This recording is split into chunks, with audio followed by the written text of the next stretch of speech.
Assalamualaikum warahmatullahi wabarakatuh. Salam sejahtera buat kita semua. Namo Buddhaya, salam kebajikan, salam dan Om Swastiastu. Baik, perkenalkan, nama saya Andi Wapa, merupakan salah satu dosen pada program studi pendidikan guru sekolah dasar, tepatnya di Fakultas Keguruan dan Pendidikan Universitas Bakti Indonesia Banyuwangi. Di sini saya akan menjelaskan mengenai mata kuliah yang saya ampuh, tepatnya pada mata kuliah rancangan pelaksanaan pembelajaran SD untuk memenuhi pernyataan diri dosen dalam unjuk kerja Tridharma Perguruan Tinggi atau PDD UKT-TT. Pada mata kuliah ini merupakan mata kuliah wajib yang dilaksanakan pada program studi pendidikan guru sekolah dasar. Mata kuliah ini memiliki bobot sebesar 2 SKS.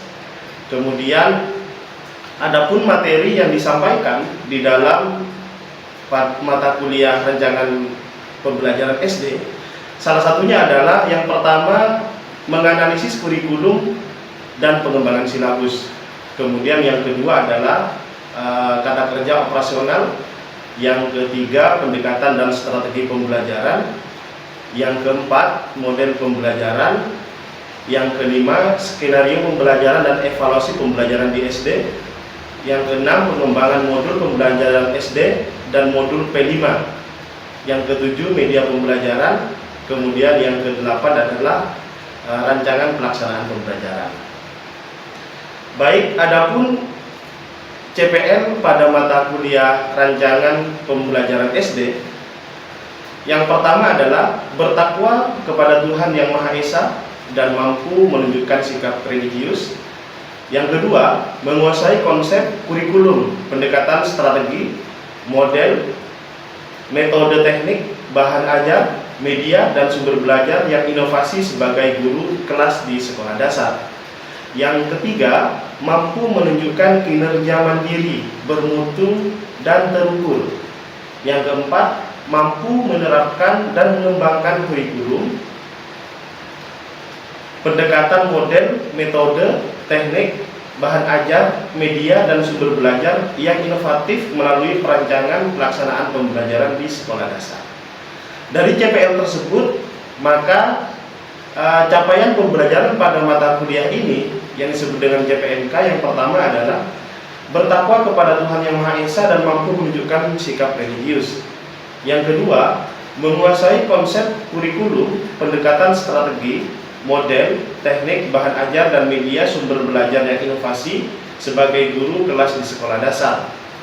Yang ketiga, mampu menunjukkan kinerja mandiri, terukur, dan bermutu. Yang keempat, mampu menerapkan dan mengembangkan kurikulum, pendekatan model, metode, bahan ajar, media, dan sumber belajar yang inovatif melalui perancangan dan pelaksanaan pembelajaran di sekolah dasar. Nah, kemudian adapun kemampuan akhir yang diharapkan pada mata kuliah ini adalah yang pertama, mampu mendeskripsikan secara prosedur pengertian rancangan pembelajaran SD dengan baik. Yang kedua, mampu menjelaskan pengertian rancangan pembelajaran secara utuh dan prosedural di sekolah dasar.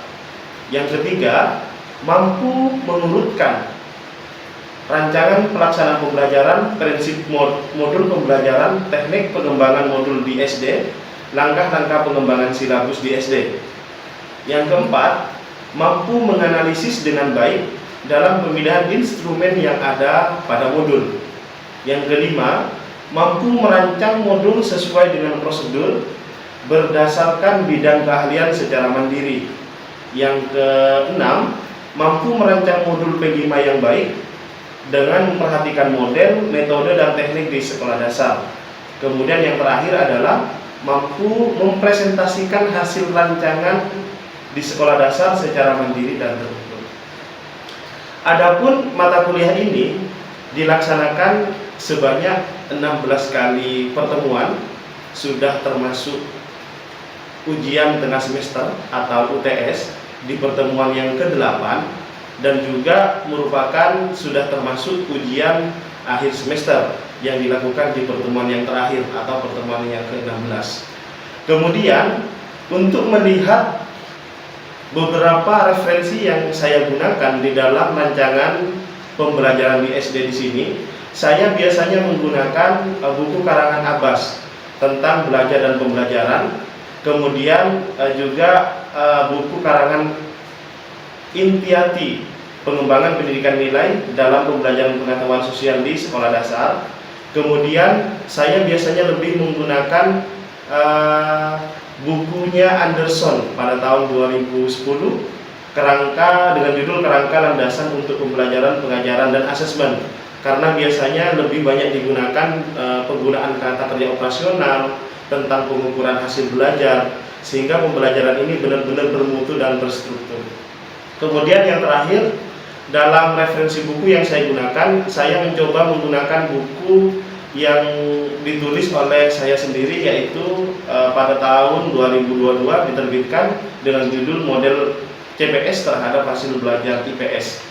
Kemudian di sisi lain referensi buku digunakan, saya juga selalu menggunakan referensi yang bersifat dari jurnal. Salah satunya adalah ada Influence of Creative Problem Solving to Study Social Science.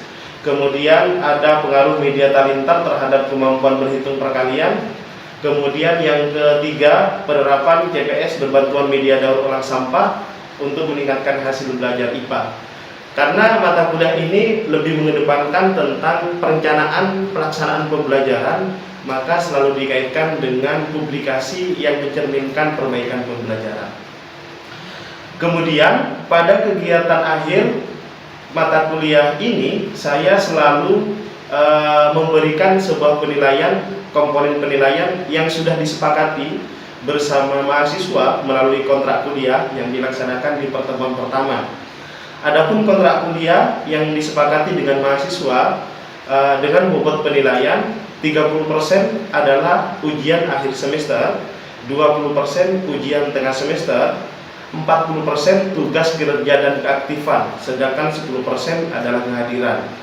Mengapa 40% dijadikan bobot yang lebih besar? Karena pada mata kuliah ini akan menghasilkan sebuah rancangan pembelajaran. Yang pertama, modul ajar di sekolah dasar yang sudah dikembangkan. Kemudian yang kedua adalah alat evaluasi yang sudah sesuai dengan kapasitas dan karakteristik siswa. Kemudian yang ketiga adalah modul P5. Demikian mata kuliah rancangan pembelajaran SD yang dapat saya jelaskan. Semoga dapat menjadi bahan penilaian dan dapat dilihat dan ditinjau tentang rancangan yang saya buat. Kemudian untuk langkah-langkah pembelajaran atau video pembelajaran di kelas dapat disimak pada kegiatan berikut. Terima kasih. Saya mulai ya. Assalamualaikum warahmatullahi wabarakatuh. Waalaikumsalam warahmatullahi wabarakatuh. Salam. Shalom. Salam sejahtera buat kita semua. Namo Buddhaya, salam kebajikan dan Om Swastiastu. Baik rekan-rekan mahasiswa, ya kita bertemu lagi pada mata kuliah yang sama, tentunya pada rancangan pelaksanaan pembelajaran di SD, begitu ya. Dalam mata kuliah ini memang sangat penting untuk kita pelajari, di mana karena ini akan menjunjung tinggi nilai kualitas kita sebagai guru nanti ketika sudah terjun di lapangan. Tentu ketika kita belajar tentang rancangan pembelajaran SD, kita akan banyak memahami tentang bagaimana modul yang pernah kita pelajari kemarin, kemudian RPP, begitu ya. Tentu ini akan memudahkan kita dalam memahami tentang hal-hal yang ingin direncanakan ke depan. Namanya perencanaan pembelajaran, maka kita menyusun semaksimal mungkin, sebagus mungkin, seideal mungkin tentang rancangan pelaksanaan pembelajaran. Untuk itu, sebelum kita masuk pada materi yang sekarang, saya ingin mereview nih rekan-rekan mahasiswa. Apakah masih terdapat ingatan atau hal yang dipahami di pertemuan minggu lalu? Kira-kira apa saja yang termasuk pada komponen RPP? Silakan angkat tangan yang bisa. Saya, Pak. Silakan Nada. beberapa aspek yang perlu ada di komponen RPP adalah yang pertama adalah identitas pembelajaran yang di dalamnya terdapat identitas sekolah dan juga identitas mata pelajaran. Lalu yang kedua ada kompetensi yang terdiri dari kompetensi dasar dan juga kompetensi inti. Yang ketiga ada indikator kompetensi, indikator pencapaian kompetensi. Lalu yang ketiga ada kegiatan pembelajaran dan juga alokasi waktu, dan yang terakhir adalah kegiatan evaluasi. Baik, ya. Bisa dipahami ya adik-adik rekan-rekan mahasiswa? Bisa. Jadi memang kalau kita mereview pembelajaran yang dilaksanakan minggu lalu, kita memang sudah banyak mengetahui tentang hal yang dipelajari yang mengenai rancangan pembelajaran. Tapi hari ini hadir semua ya? Alhamdulillah. Jadi hadir semua, kita coba akan memulai mata kuliah pada hari ini. Karena kita sudah berbicara tentang rancangan pelaksanaan pembelajaran di SD di minggu lalu, sekarang kita sudah bertanya mengenai review. Ternyata sudah mahasiswa memahami apa saja komponen yang ada di RPP. Nah, kemudian kita akan membahas mengenai evaluasinya nih sekarang. Evaluasi itu adalah bentuk bagaimana melihat pemahaman seorang siswa di dalam mata pelajaran yang kita berikan kepada mereka. Salah satunya, nah, karena kita sekarang berada di pendidikan abad 21, maka ada beberapa hal yang perlu kita tingkatkan dalam proses perencanaan pembelajaran untuk menunjang aplikasi belajar. Salah satunya adalah meningkatkan kemampuan membuat soal berbasis HOTS. Nah, berbasis HOTS di sini, rekan-rekan mahasiswa, kita belajar bagaimana menyesuaikan evaluasi kita dengan kemampuan membuat soal HOTS. Nah, salah satunya kalau kita lihat di sini adalah sebenarnya HOTS itu sudah diperkenalkan oleh pemerintah sejak implementasi kurikulum 2013. Di mana di kurikulum 2013 ini sudah ada standar prosesnya, kemudian sudah ada berorientasi keterampilan bertingkat tinggi begitu ya, ada pencapaian kompetensi anak, PAUD sudah juga diatur, kemudian SD, SMP, SMA, SMK, serta perguruan tinggi. Tetapi karena kita fokusnya adalah menjadi guru sekolah dasar, maka kita akan melihat pembuatan soal di SD seperti itu. Kemudian di sisi lain, apa saja yang perlu ditingkatkan di dalam tatanan pemerintahan untuk menyiapkan pendidikan di masa depan, terutama pada pendidikan abad 21. Maka yang diharapkan oleh pemerintah ketika seorang guru itu menyiapkan siswanya, dan kita juga berkemampuan dalam membuat soal berbasis HOTS. Nanti harapannya di sini ya, pemerintah mengharapkan pendidikan ini dapat minimal melibatkan 4C. 4C itu apa saja?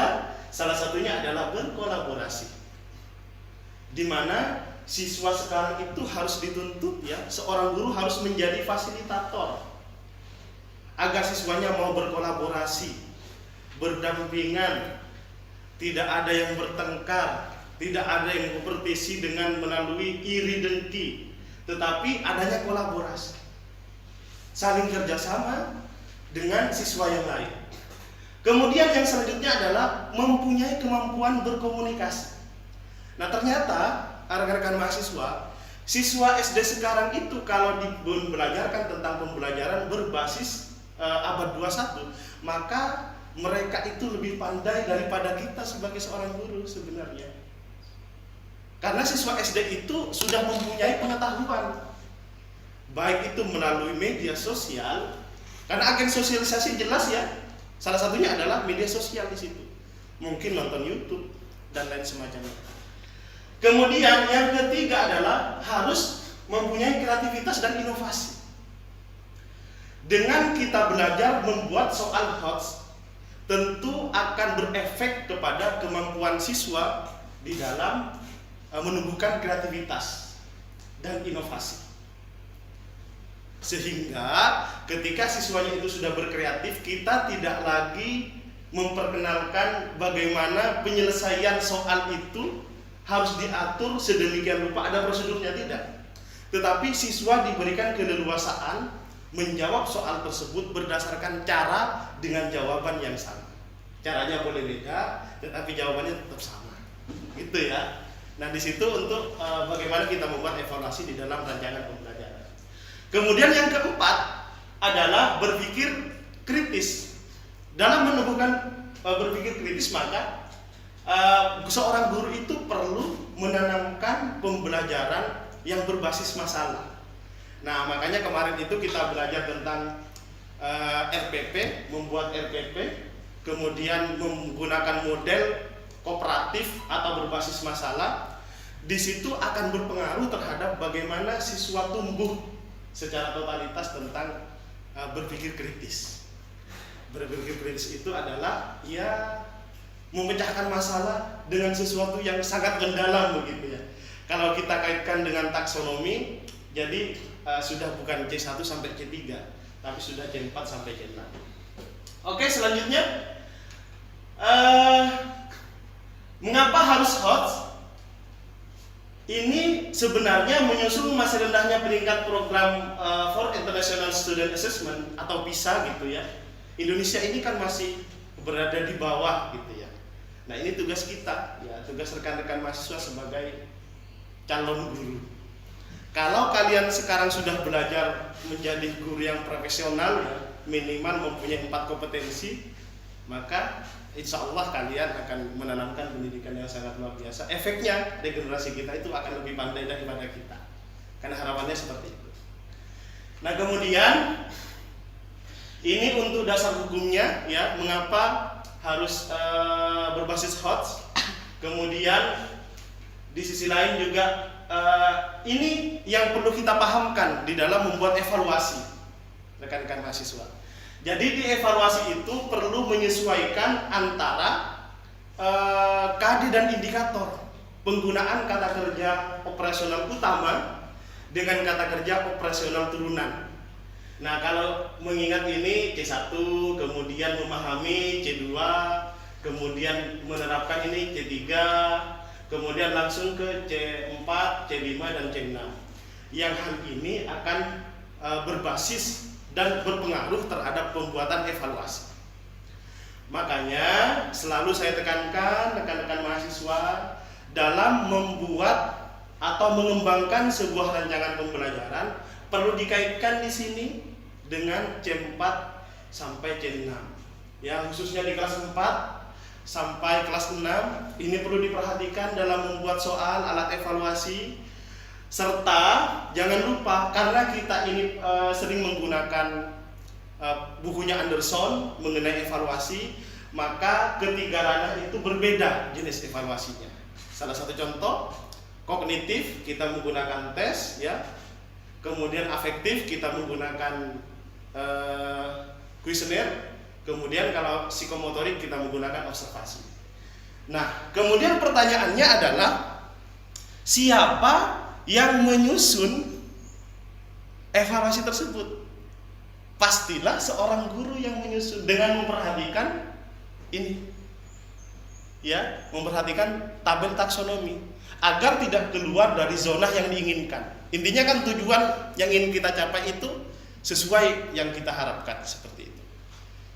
Kemudian di sisi lain adalah, nah, keterampilan berpikir tingkat tinggi di sini pasti akan ada 3 indikator. Yang pertama adalah pasti transfer pengetahuan, kemudian yang kedua adalah berbasis masalah, kemudian yang ketiga adalah critical and creative thinking. Ya. Dan kemudian, nah, di sini adalah proses kognitif sesuai dengan level taksonomi Bloom. Jadi kalau berbasis LOTS ya, itu basisnya C1 sampai C3. Nah, biasanya di sini dapat diartikan mengambil pengetahuan yang relevan dari ingatan, kalau mengingat itu. Makanya ini adalah bentuk pengetahuan yang paling sederhana. Kemudian yang kedua adalah memahami. Memahami di sini adalah membangun arti dari proses pembelajaran termasuk komunikasi lisan, tertulis dan gambar. Kemudian yang C3 adalah menerapkan, melakukan atau menggunakan prosedur di dalam situasi yang tidak biasa. Nah, ini LOTS ini apakah tidak bisa digunakan, Pak? Bisa. Tetapi dalam penggunaannya itu bisa dilaksanakan di kelas rendah misalkan. Karena kalau kelas rendah itu kan tahapnya, fasenya masih bisa kita lakukan dengan pembelajaran berbasis C1 sampai C3. Nah kemudian yang C4 sampai C6 ini kita gunakan untuk dikembangkan di kelas tinggi, seperti kelas 4, kelas 5, dan kelas 6 gitu ya. Nah kemudian, ini untuk dimensi pengetahuannya ya, ada faktual, ada konseptual, ada prosedural, dan ada metakognitif yang paling tinggi. Itu. Kemudian, ini adalah dimensi pengetahuannya juga ya. Kalau misalkan faktual, prosedurnya seperti apa, di sini juga dijelaskan banyak, sudah dibuat gambar untuk mempermudah pemahaman kita di dalam belajar tentang proses kognitif. Selanjutnya, ini adalah kata kerja operasional ranah kognitif yang saya jelaskan tadi. Nah, ketika membuat evaluasi, rekan-rekan mahasiswa jangan lupa untuk mempermudah seperti ini. Dari KD itu, kompetensi dasar, kita menggunakan kata kerja utama. Kemudian kalau indikator itu kita gunakan kata kerja turunan. Ini untuk mempermudah bagaimana kita membuat soal nanti, alat evaluasinya, agar sinkron antara kompetensi dasar, indikator dengan evaluasi. Begitupun juga selanjutnya C2, C3 sampai C6. Kemudian di sisi lain, ini untuk kata kerja operasional ranah afektif. Ya, di sini juga sama. Karena afektif itu kita dituntut membuat kuesioner atau angket, maka kalau membuat indikator kompetensi dasarnya itu adalah dibuat biar mempermudah kita dalam membuat rancangan pembelajaran serta sinkron dengan evaluasi.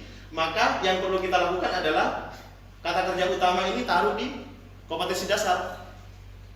Kemudian kata kerja turunan ini ya, di bawahnya kata kerja utama kita taruh di indikator. Nah, ini untuk mempermudah dalam membuat alat evaluasi. Kemudian yang selanjutnya, ini yang terakhir ini ya, kata kerja operasional ranah psikomotorik ya, psikomotor, karena kita ada 3 ranah yang dikembangkan di sekolah dasar dalam membuat evaluasi juga sama. Maka dalam untuk mempermudah proses pembelajaran dan sinkron dengan alat evaluasi, maka kata kerja utama ini dilampirkan di kompetensi dasar, kemudian kata kerja turunan ini ditaruh di indikator. Ini ketika membuat alat evaluasi berupa observasi, gitu ya. Nah, itu adalah beberapa kata kerja operasional yang perlu digunakan di dalam membuat alat evaluasi. Ingat, saya ingatkan kembali, kalau kognitif itu menggunakan tes, kalau afektif itu menggunakan kuesioner, kalau psikomotorik itu menggunakan observasi. Baik, itu adalah penjelasan mengenai mata kuliah rancangan pembelajaran SD ya, yang dikemas dengan tema menyusun alat evaluasi. Baik, sebelum kita akhiri mata kuliah hari ini, mungkin ada yang ingin ditanyakan, silakan bisa angkat tangan. Assalamualaikum warahmatullahi wabarakatuh. Waalaikumsalam warahmatullahi wabarakatuh. Terima kasih untuk Bapak Ibu yang telah memberikan sesi tanya jawab bagi kami mahasiswa. Yang ingin saya tanyakan dari penjelasan Bapak Andi tadi ialah, menurut Bapak bagaimana mengetahui agar pembelajaran yang kita rancang dapat dicapai dengan baik? Mungkin sekian, terima kasih. Pertama, kita harus benar-benar memperhatikan di sini. Kalau menggunakan kognitif, ya, kita harus memperhatikan indikatornya itu sudah masuk di C berapa. Nah, kemudian karena kita untuk mempermudah menyusun alat evaluasi, maka nanti kalau misalkan C4 contohnya ya, maka seorang guru itu harus memastikan membuat alat evaluasi itu yang mengkonstruk tentang bagaimana siswa dapat menganalisis sesuatu. Intinya membuat soal yang mencerminkan analisis, membuat siswa itu menganalisis sesuatu. Nah, sehingga untuk mengetahui tentang capaian atau tujuan yang kita harapkan, ketika siswanya sudah mampu menjawab soal tersebut, berarti itu sudah memahami tentang apa yang kita ajarkan. Ya. Intinya kompetensi dasar perhatikan, ya, misalkan menganalisis, berarti untuk indikatornya kita menggunakan indikator KKO turunannya, misalkan menganalisis tentang apa gitu ya, kemudian nanti siswanya juga akan mampu menjawab evaluasi yang kita berikan dengan menggunakan C4. Jadi jangan sampai menggunakan berbeda antara C4, misalkan nanti indikatornya C3. Nanti kita ketika membuat tentang evaluasi akan mempersulit seorang guru di dalam mengecek keberhasilan belajar. Assalamualaikum warahmatullahi wabarakatuh. Waalaikumsalam warahmatullahi wabarakatuh. Jadi yang saya tanyakan, alat evaluasi apa Pak yang tepat digunakan di dalam pembelajaran di sekolah desa? Baik, kita kembalikan lagi kepada pembelajaran kita, mata kuliah kita hari ini. Ya. Ketika seorang guru itu mengajarkan tentang ranah afektif, ya, karena biasanya afektif itu masuk di berbagai pertemuan begitu, maka alat evaluasi yang digunakan adalah kuesioner. Nah, kuesioner dari mana Pak? Dengan cara dibuat oleh seorang guru berdasarkan grand teori. Grand teori yang digunakan yang kemudian level kemampuannya itu yang dimasukkan untuk menjadi instrumen atau kata kerja yang digunakan di dalam menilai tentang sikap itu memang benar-benar dibuat melalui observasi. Butir kuesionernya dibuat.